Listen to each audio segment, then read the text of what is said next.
কখনো না কখনো লক্ষ্য করেছেন যে আপনার ক্লাসে একজন খুব আটকে আটকে কথা বলছে আর একজন কিন্তু কনফিডেন্টলি কথা বলে যাচ্ছে। অর্থাৎ প্রথমের জন যে আটকে আটকে কথা বলছে সে কিন্তু আন্ডার কনফিডেন্টের মধ্যে পড়ে। আমরা মনে করি যে কনফিডেন্ট হচ্ছে জন্মগত, কিন্তু অ্যাকচুয়ালি রিসার্চে জানা গেছে যে কনফিডেন্ট কিন্তু অর্জিত কিছু পদ্ধতি দ্বারা অর্জন করা যায়। তো আমি এই পদ্ধতিগুলিকে ডেসক্রাইব করবো ভিডিওর দ্বারা, আর আপনাকে এই ভিডিও শেষ অবধি কিন্তু করে তুলবো 10x কনফিডেন্স। আপনার ভিডিওটা যদি ভালো লাগে বা এরকম টপিক আর ভিডিও পেতে চান তবে কিন্তু আপনি আমার চ্যানেলটাকে সাবস্ক্রাইব করতে পারেন। তো চলুন আলোচনা করি। কনফিডেন্ট বুস্ট করার জন্য প্রথমে একটা সাইকোলজিক্যাল আপনাকে ফ্যাক্ট বোঝাই, ব্রেনের ফ্যাক্ট। আমাদের ব্রেন কোনো কিছু করার আগে সে ডাটা কালেক্ট করে সে কাজটা সঠিকভাবে কাজ করতে পারবে কি পারবে না, অর্থাৎ সে কিন্তু ক্যালকুলেট করে। এই বেড়াজাল থেকে আপনাকে কিন্তু বেরোতে হবে। অর্থাৎ বোঝায় যে কোনো কিছু পারফরমেন্স করার আগে কেউ যদি তার কাছে ডেটা থাকে যে সে কাজটা সঠিকভাবে করতে পারবে, তবে কিন্তু তার ব্রেন আর বডি সেভাবে রিয়াক্ট করবে আর কনফিডেন্টলি কাজটা করবে। আর কিন্তু বিপরীতে যদি তার কাছে নেগেটিভ বিলিফ থাকে যে সে কাজটা সঠিকভাবে করতে পারবে না, তবে কিন্তু ব্রেন থেকে বডিতে সিগন্যাল যাবে নেগেটিভ আর সে আন্ডার কনফিডেন্ট ফিল করবে, কিন্তু সে সত্যি পারফরমেন্সটা ভালোভাবে করতে পারবে না। অ্যাকচুয়ালি কনফিডেন্স ফিল করার জন্য ওপর বডি ল্যাঙ্গুয়েজ দেখিয়ে কনফিডেন্স ফিল করা যায় না।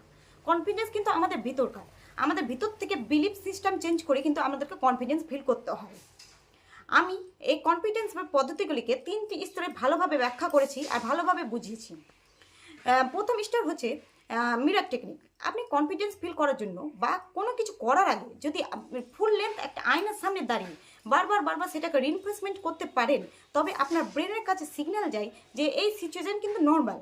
সেক্ষেত্রে কিন্তু সে সঠিকভাবে স্মুথলি কনফিডেন্টলি ফিল করে কিন্তু পারফরমেন্সটা সত্যি করবে। অর্থাৎ মিরর টেকনিক খুব ইম্পর্ট্যান্ট একটা পার্ট কনফিডেন্ট ফিল করার জন্য।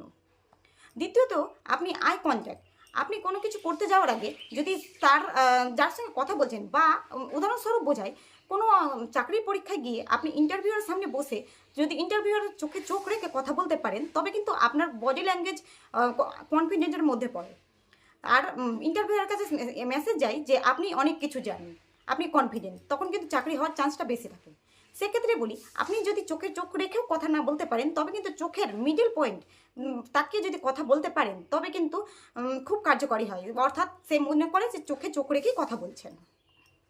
তৃতীয়ত, আপনার সেলফ টক যদি পজিটিভ হয়, যে আপনি তার বিলিফ সিস্টেম আগে থেকে তৈরি করে রেখে যে সেই কাজটা আপনি সঠিকভাবে করতে পারবেন, সেলফ টক পজিটিভ হয়, তবে কিন্তু আপনি কনফিডেন্ট ফিল করবেন আর আপনার বডিও কনফিডেন্টলি যাবে আর কনফিডেন্টলি কিন্তু কাজটা করতে পারবেন।